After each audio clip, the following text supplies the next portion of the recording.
আজকে ঘরে একদমই তেমন কোনো সবজি নেই, তাই ভাবলাম কি রান্না করব কিছু ভেবেই পাচ্ছি না।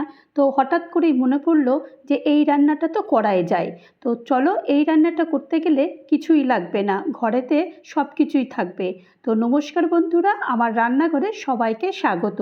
তো এই রান্নাটা করবার জন্য এখানে প্রথমে তিল লাগবে। এখানে আমি সাদা তিল নিয়েছি। তিলটাকে ভালো করে কিন্তু আমি পরিষ্কার করে নিয়েছি।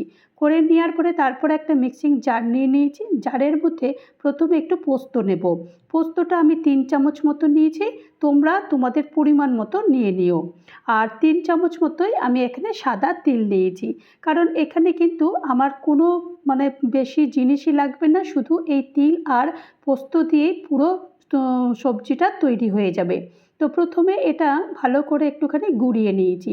গুঁড়িয়ে নেওয়ার পরে তারপরে সামান্য একটু জল দিয়েছি। জল কিন্তু একদম অল্প দিতে হবে, কারণ পোস্ত আর তিলের এটা বাটাটা একদম কিন্তু শক্ত মতো হবে। তবে তোমরা চাইলে কিন্তু একটু শিলে বেটে নিতে পারো, শিলে বাটলে কিন্তু খুব সুন্দর হয়।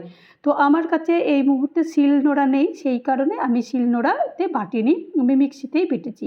এরপর কিছু উপকরণ দেবো, তার মধ্যে পরিমাণ মতো নুন দিয়ে দিয়েছি, আর পরিমাণ মতো একটু হলুদ দিয়ে দিয়েছি, আর 1 চামচ মতো আমি এখানে ময়দা দিয়েছি। ময়দার বদলে তোমরা এখানে আটাও দিতে পারো, আটা দিয়ে করলেও কিন্তু এটা বেশ ভালোই হয়। এটাকে ভালো করে কিন্তু এখন একটু মেখে নিতে হবে।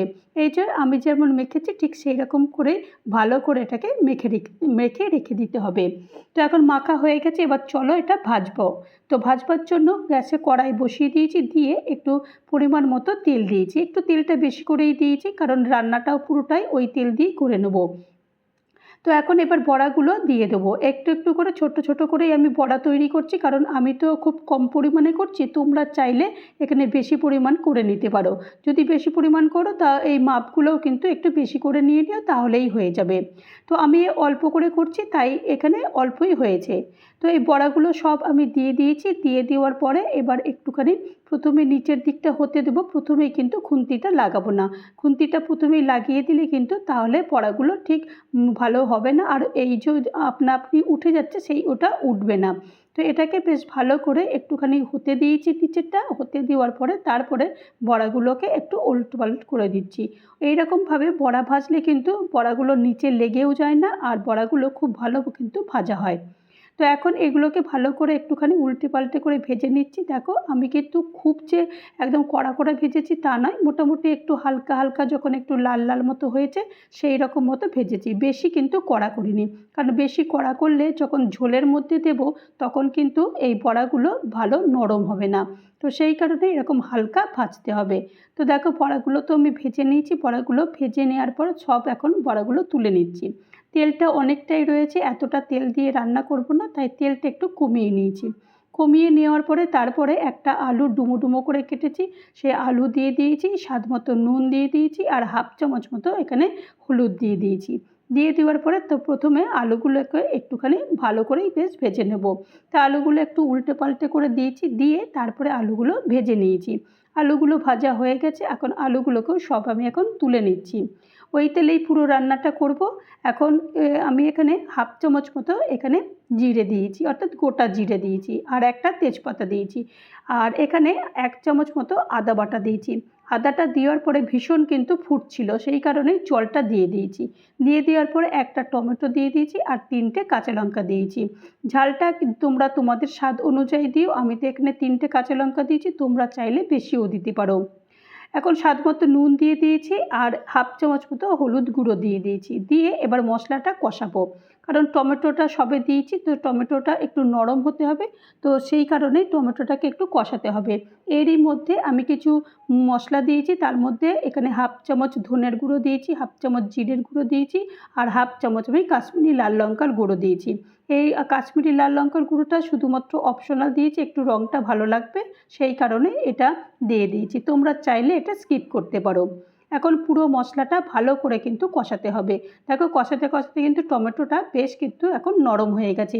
যখন টমেটো একদম নরম হয়ে যাবে আর মশলাটাও যখন কষে যাবে, তখন ভাজা আলুগুলো সব আমি এখন দিয়ে দিচ্ছি।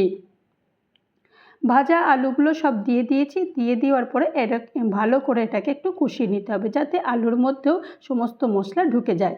এখন পরিমাণ মতো জল দিয়ে দিয়েছি, তোমরা যে যেরকম ঝোল পরিমাণটা চাইবে সেরকম তোমরা ঝোল মানে জলটা দিতে পারো।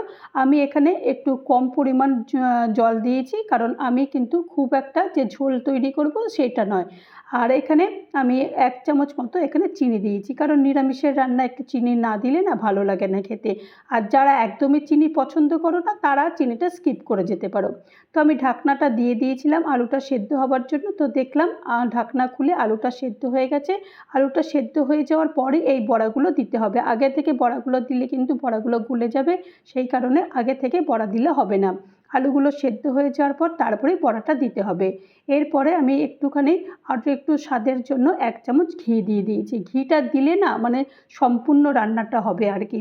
ঘিটা না দিলে এই রান্নার স্বাদটা একদমই আসবে না। তো এটাকে একটুখানি ভালো করে একটু ফুল ফ্লেমে একটু 2 মিনিট একটুখানি ফুটিয়ে নিয়েছি। ব্যাস, রান্নাটা তৈরি হয়ে গেল। আর কত তাড়াতাড়ি একটা নিরামিষ দিনে এই রান্নাটা তৈরি করলে সবাই বলবে যে ভীষণ ভালো হয়েছে। আর যারা দেখবে যে সবজি নেই, অনেক অনেক সময় ভাবা হয় যে বাড়িতে সবজি নেই কী রান্না করব, তখন কিন্তু এই রান্নাটা তোমরা অনায়াসেই করে নিতে পারো। আশা করি তোমাদের ভালো লেগেছে, আর ভালো লাগলে অবশ্যই একটা লাইক করো, কমেন্ট করো, পারলে আমার চ্যানেলটা সাবস্ক্রাইব করে আমার পাশে থেকো। ভালো থেকো, নমস্কার।